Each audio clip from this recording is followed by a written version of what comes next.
Alhamdulillah sangat baik. Bu Reni apa kabar hari ini? Alhamdulillah baik juga ya Adriana, mudah-mudahan kita dan selalu dalam keadaan sehat ya. Amin ya robbal alamin.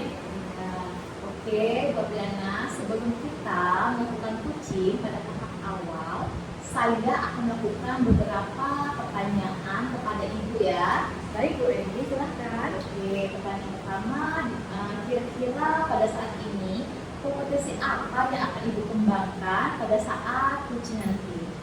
Oke, pada saat coaching nanti saya akan meningkatkan kompetensi kehadiran penuh, mendengarkan aktif, dan memberikan pertanyaan yang berbobot di mana saya dapat menggali kemampuan dan kompetensi kunci saya ini.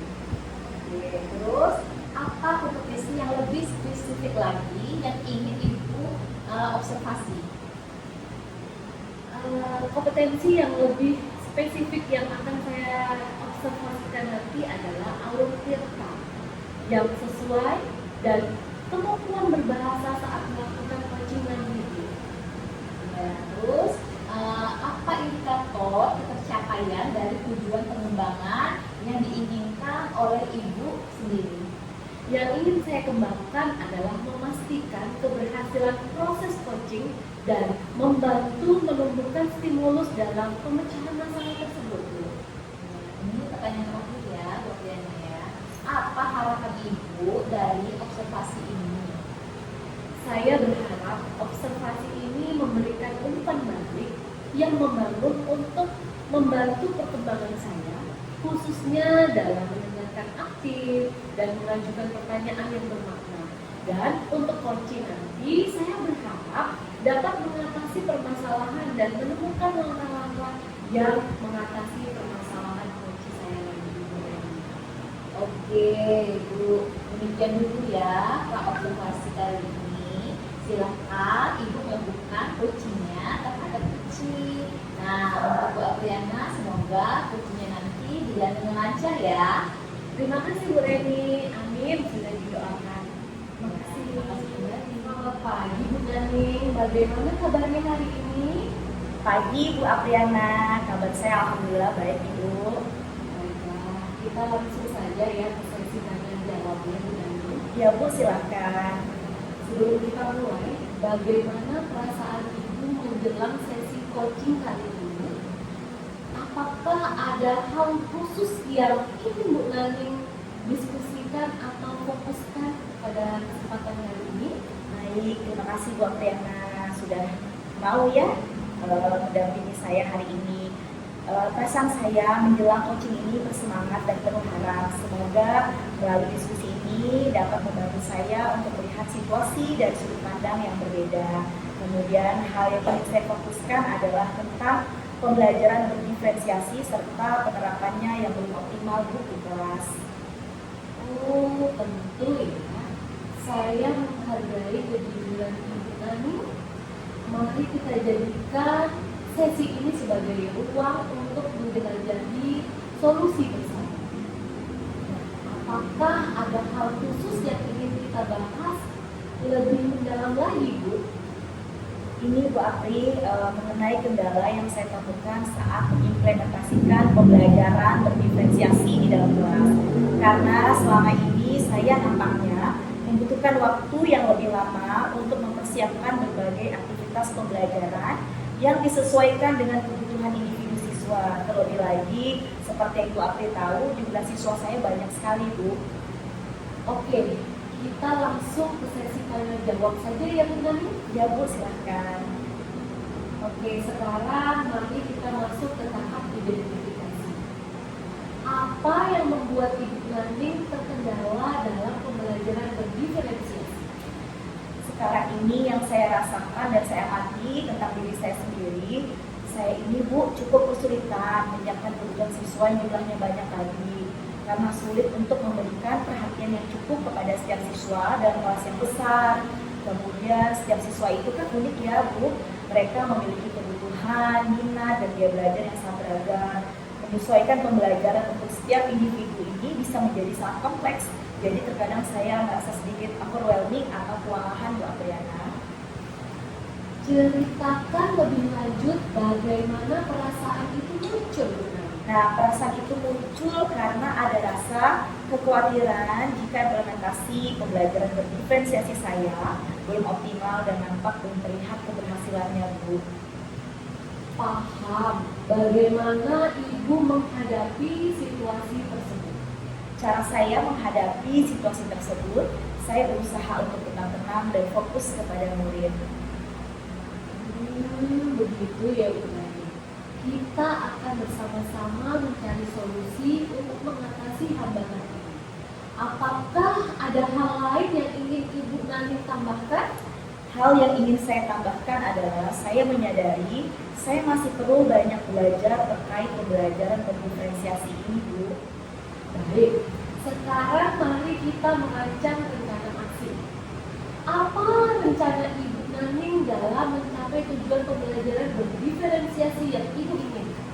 Saya akan memulai dari langkah kecil terlebih dulu, yaitu memberikan kebebasan kepada siswa saya seperti dengan memberikan pilihan tugas yang berbeda kepada mereka.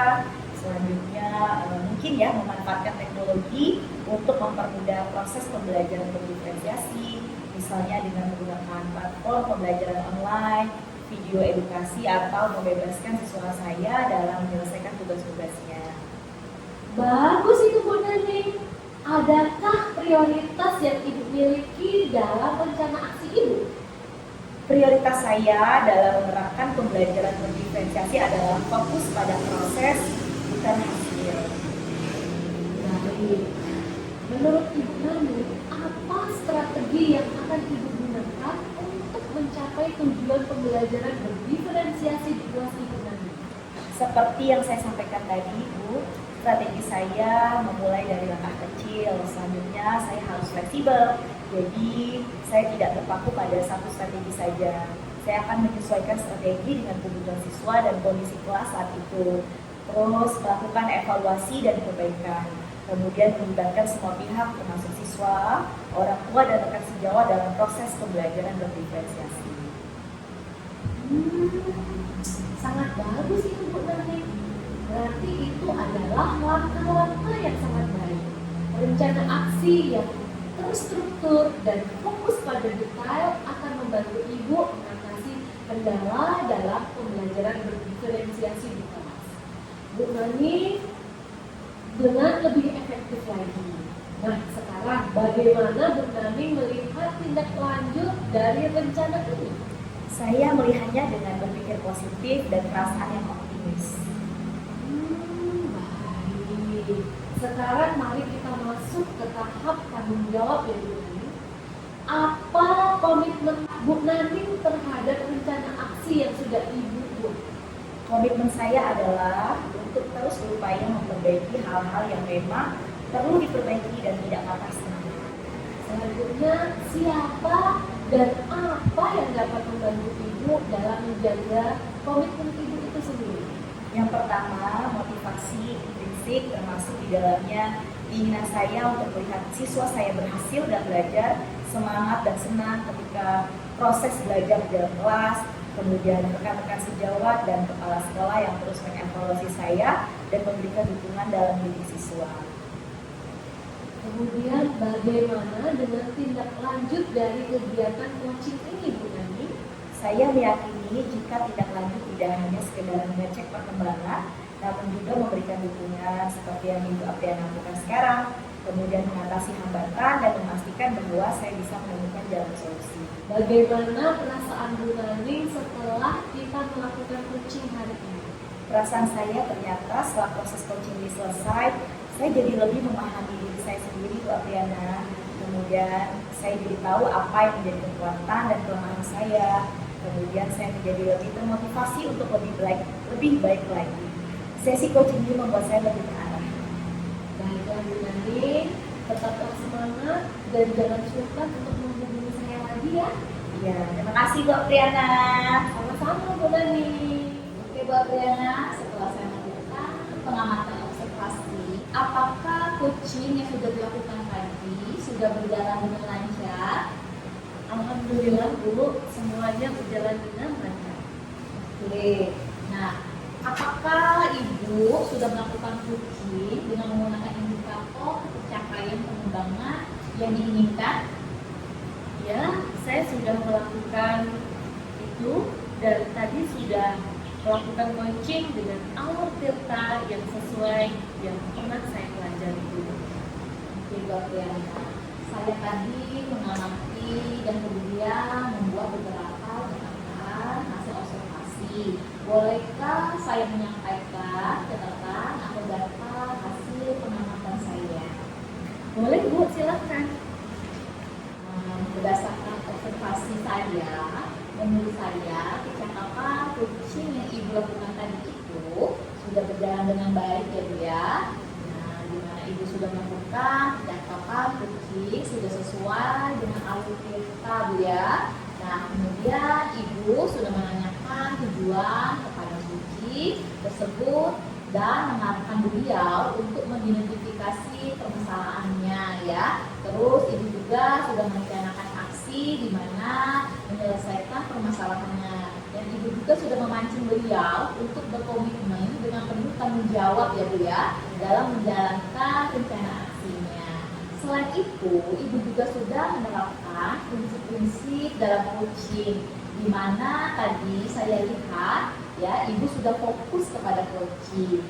Itu artinya Ibu sudah melakukan kesadaran penuh dan Ibu juga sudah melakukan kehadiran penuh dan Ibu sudah mendengarkan aktif dengan mengajukan pertanyaan yang berbobot seperti yang sudah Ibu sampaikan pada tahap pra-observasi tadi ya. Nah, Ibu sudah fokus pada kompetensi yang ingin saya observasi tadi ya Bu ya. Nah, menurut saya itu sudah sangat baik ya Ibu lakukan. Kemudian Ibu juga sudah mampu mencapai sesuai dengan harapan yang Ibu sampaikan pada saat pra-observasi tadi. Nah, sekarang apa kompetensi yang Ibu kembangkan lagi berdasarkan hasil coaching yang tadi Ibu lakukan? Yang ingin saya kembangkan kembali adalah memberikan umpan balik yang konstruktif dan bersama-sama coaching membuat rencana yang konkret dan realistis.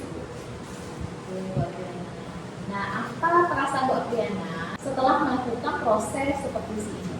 Perasaan saya, alhamdulillah saya lebih lega Bu Reni dan cukup terarah karena saya terbantu sekali oleh Bu Reni karena Bu Reni sebagai supervisor saya.